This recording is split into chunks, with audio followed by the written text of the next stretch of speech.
मैं भला बंबई जाके क्या करूंगी? अरे मेरा घर सेट करना ना। मैं बाप हूँ, बाप औलाद से तो चाहते कि औलाद उसे खास पूछता समझे। किन शब्दों में तुम्हें धन्यवाद करूं? टर्मिनेशन ऑफ प्रेगनेंसी तो डॉक्टर ने की, फीस तुमने अदा की, मैं बीच में कहाँ आती हूँ। ये कैसा गुनाह किया आपने आप आचार्य? करूँ कि नहीं करूँ कि कश्मकश मत लेकर चलो। ये जिंदगी का हल है या जिंदगी से भागना? मैं अब शमा के सामने भिखारी बनकर नहीं चाहूंगा। नहीं, दूसरी फरीक चाहे तो अपील दायर कर सकती है, टाइम बार नहीं होगी वो, और वो चाहे तो अपील दायर करके खामोशी से स्टे ले सकती है। हाँ, हमें कावियत दाखिल करनी होगी और अपनी अपील की कॉपी उनके वकील को देनी होगी हमें, ठीक है? हाँ, हम लोग कल कावियत दाखिल कर देंगे। ओके, चलें, खुदा हाफिज। Good evening sir. Good evening भाई, आओ बैठो। कैसे हो? जी शुक्रिया। क्या लोगे? कुछ तो लेते होगे।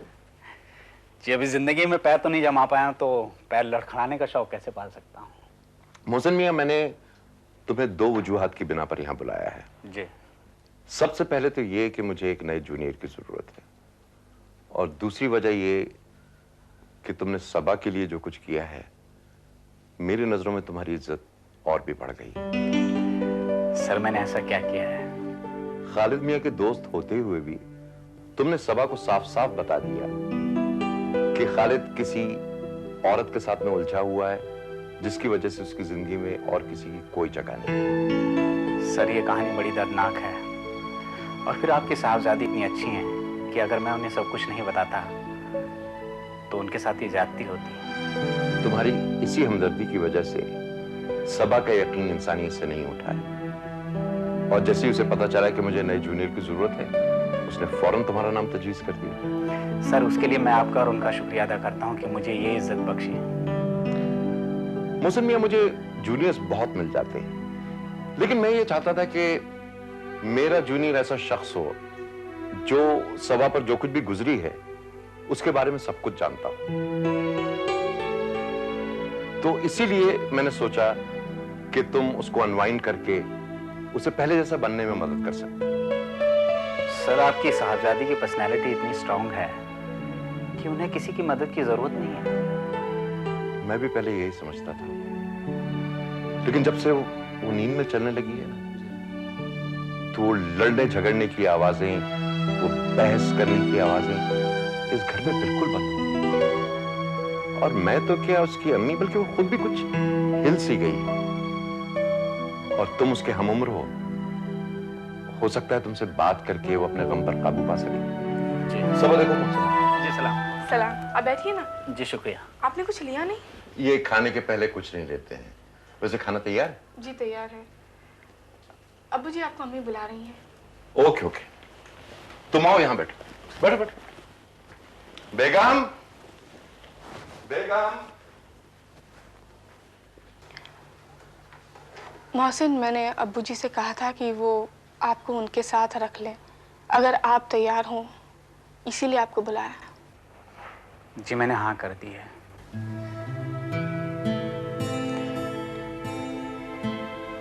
मोहसिन, मेरे अब्बू जी को मेरी वजह से जो तकलीफ पहुंची है, वो उस तकलीफ से कहीं ज्यादा है जो मुझे पहुंची है। मैं जानती थी मैं क्या कर रही हूँ, लेकिन वो नहीं जानते थे कि मेरी बात मानकर और मम्मी की बात आगे चलाकर वो क्या गलती कर रहे हैं। यही बात उन्हें खाई जा रही है, और मैं नहीं चाहती कि इस उम्र में उन्हें ये तकलीफ पहुंचे। माँ बाप को बेटी का दुख बहुत ज्यादा होता है, लेकिन बेटी को माँ बाप का दुख कहीं ज्यादा होता है। वो मेरा दुख कम करना चाहते हैं और मैं उनका दुख कम करना चाहती हूँ। वक्तन फवक्तन आप ये बात उनके दिमाग से निकालते रहिए कि उन्होंने कुछ गलत किया। उन्होंने मेरी मोहब्बत के लिए किया, मैंने अपनी मोहब्बत के लिए किया, और खालिद ने अपनी मोहब्बत के लिए किया। वो मेरे लिए और ना करें, बस मुझे वक्त दे। बीमारी की वैक्सीन जैसे उसी बीमारी के कमजोर जर्म से बनाते हैं, गम हल्का होने पर मैं भी अपना रास्ता बना लूंगी।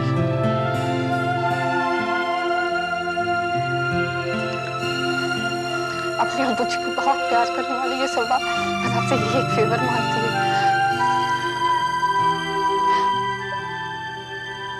बिकॉज मेरे बिना कहीं pleaded my case in front of that guy. I'm sorry.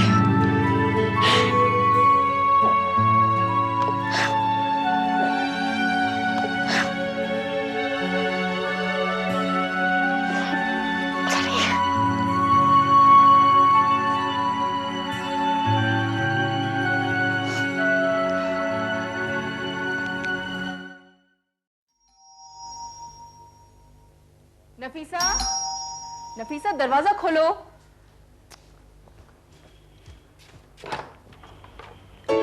Amita, sorry, तूने जल्दी आने को कहा था लेकिन आउट स्टेशन की छुट्टियां अभी मिली। आप मेरे हाथ तक चुटकी भरेगी ताकि मुझे यकीन हो जाए कि मैं दिन में ख्वाब नहीं देख रही हूँ। और मेरे सामने जो खड़ी है वो असिस्टेंट कमिश्नर साहिबा ही है। हाथ दे।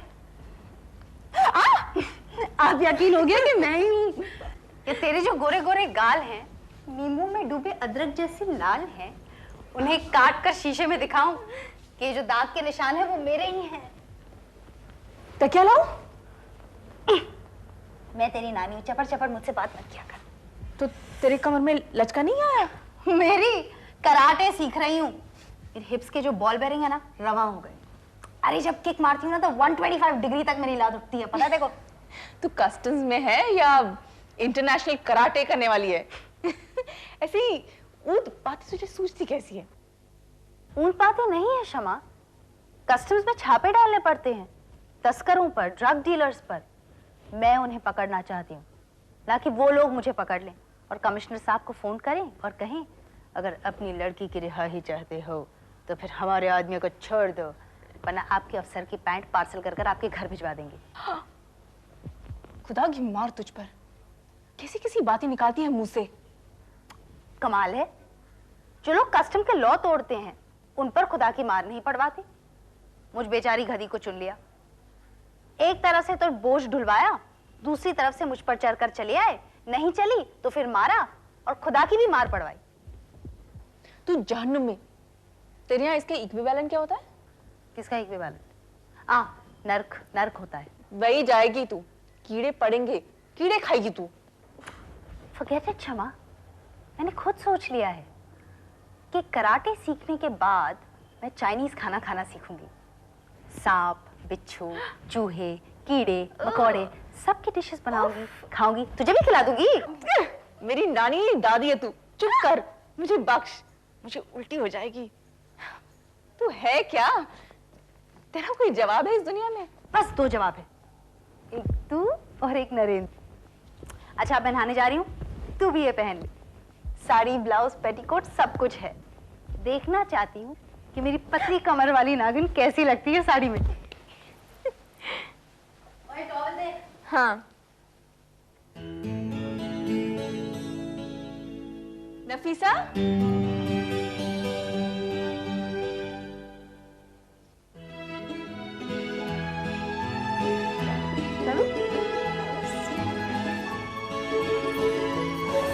अब आईना देखिए आपा। अच्छी लग रही है। चंदे आफ्ताब, चंदे माता, कोई नजर भर कर देखे ना आपको तो गश खा के फर्श पर गिर ही जाए आपा। साड़ी अच्छी लग रही है ना आपा? जरा घूमिए तो, पलट कर देखिए।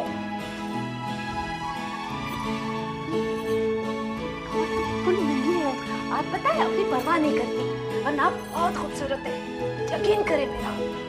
घर की बात और है, बाहर थोड़ी ऐसी साड़ी पहन के जा सकती हूँ। आपा, साड़ी पहनने के कई तरीके हैं। जब आप बाहर जाएंगे ना तो आपको मैं दूसरे तरीके से पहना दूंगी, ठीक है ना? उसमें आपका जुस्म कतई नहीं दिखाई देगा, ठीक है? अब ये है ना, बिल्कुल ठीक है। अब दीदी को दिखा दीजिए आप।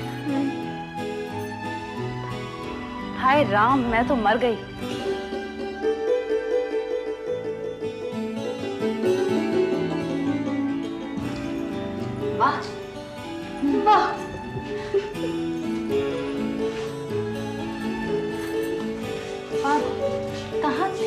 अभी अपने दामन को मेरे हाथ से छुड़ा के चली मैं। Thank you, thank you. जिंदगी में तुमने किसी को नहीं बख्शा, कम से कम शायरी को तो बख्श। असली शेर है, सागर को मेरे हाथ से लेना कि चला मैं। इस समंदर वाले सागर को तो मैं जानती हूँ, ये दूसरा सागर कौन है? शराब का प्याला, वो वाला जो जिसमें आजकल वाइन पीता है। और वो कैसा होता है? सैंड टाइम वॉच, वो जो रेत की घड़ी, ऊपर से गोल, नीचे से गोल, बीच में से पतली सी। तेरी कमर जैसी। देखना देखना अपनी कमर को देखना। शर्म नहीं आती? नरेंद्र ने इतना बेशर्म बना दिया। पता नहीं, लेकिन बहुत अच्छी लग रही है। कुछ ज्वेलरी पहन ली, तुझे 5 स्टार ले चलती। जिस तरह कोई और ले जाता, जो निगाहों से देखता, जिसके लिए तू संवरती। अब वो नहीं है तो क्या हुआ? वो तो है ना जिसका नाम तू है, जिसका नाम मैं हूँ। हाँ, तेरे साथ जिंदगी नहीं गुजार सकती, लेकिन आज की दोपहर तेरे साथ जरूर गुजार सकती हूँ। मैं तैयार हो जाती हूँ, फिर चलती हूँ। हाँ,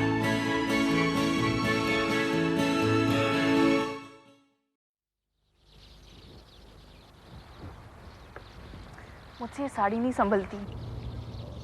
अपनी जिंदगी संभाल ले, साड़ी भी संभल जाएगी। तू भी वही बात ले बैठी।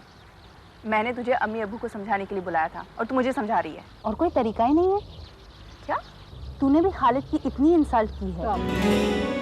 केले के उस छिलके पर मुझे पैर रखने के लिए मत कह, जिस पर से तू मुझे फिसलाएगी। मैंने न उसकी कोई इंसल्ट की है, न मुझसे उसे कोई लेना देना है। अच्छा, तो फिर क्यों कहा था कि आकर मुझे पढ़ा जाओ?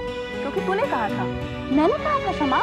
हाँ, तूने कहा कि ऐसे कुछ मत होने देना जिससे अम्मी अब्बू घर छोड़कर चले जाए, इसलिए मैंने उसे कहा कि आके पढ़ा है।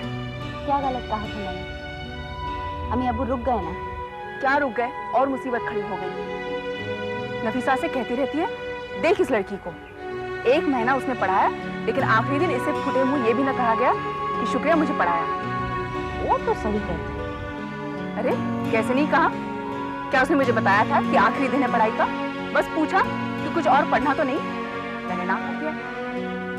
और क्या करती? फोन कर देती, बुला लेती, शुक्रिया अदा कर देती, कह देती आते रहिएगा। मैं कहती और उससे। हाँ, इसलिए ये ट्रीट खिला रही है। क्यों नहीं? आसमान में जुपिटर प्लैनेट के इर्द गिर्द 11 चांद चक्कर लगाते हैं। जमीन पर तेरे इर्द गिर्द 1 चांद चक्कर क्यों नहीं लगा सकता? फिर नहीं, तू ही खा। तू नहीं बच सकती, न मुझसे, न जिंदगी की असलियत से, और न खालिद की मोहब्बत से। रमजान का महीना सिर्फ 30 दिन का होता है शमा। उसके बाद चांद दिखता है, ईद आती है, नए जोड़े पहनकर जिंदगी शुरू हो जाती है। Without escape that.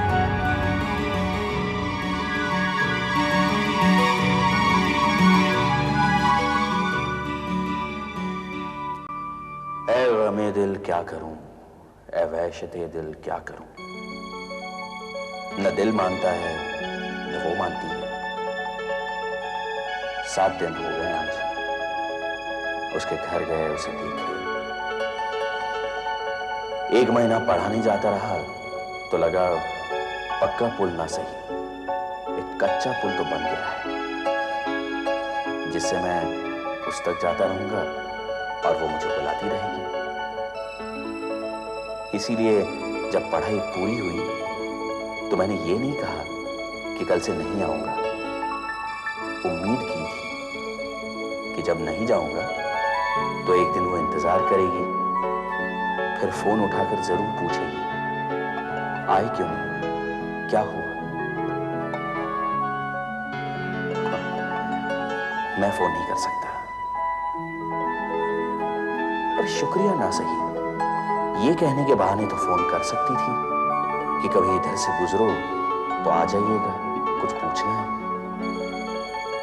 अरे छोड़ो खालिद मियां, जब मोहब्बत करने वाली सबा को तुमने नहीं पूछा तो मोहब्बत का इकरार तक ना करने वाली शमा तुम्हें क्यों पूछेगी।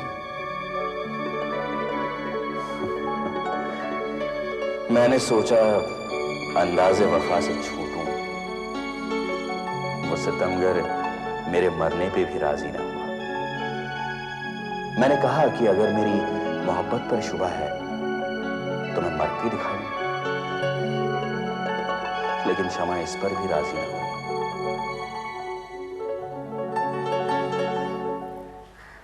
शमा। मीरा, अरे हाँ, बैठो। अच्छा किया जो यहाँ चली आई। कॉलेज से आने के बाद एकदम बोर हो रही थी, समझ में ही नहीं आ रहा था कि क्या करूं। मेरी भी यही दशा है। जब लेक्चरर्स पढ़ाने आते हैं तो शाम ऐसी बीतती है कि पता ही नहीं चलता। जब 2 दिन नहीं आते तो समझ नहीं आता क्या करूं।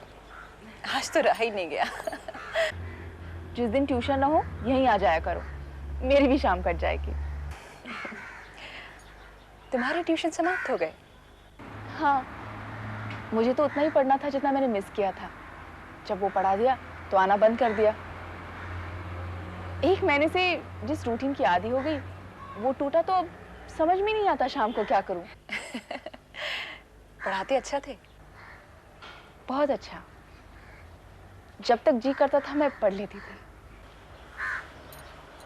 तो उनसे क्यों नहीं कहती कि आगे भी पढ़ा दिया करें? इससे कम से कम तुम बोर तो नहीं होगी। मेरी और तुम्हारी बोर्डम का इलाज किसी दूसरे के पास थोड़ी है। अपना खालीपन हमें खुद भरना होगा, अपनी बोर्डम हमें खुद दूर करनी होगी। ये तो है। शबाब, जब मैं ससुराल में थी ना तो वहां भी इतने लोग थे कि कभी खालीपन लगता ही नहीं था। मुझे कभी लगा ही नहीं कि मैं अकेली हूँ।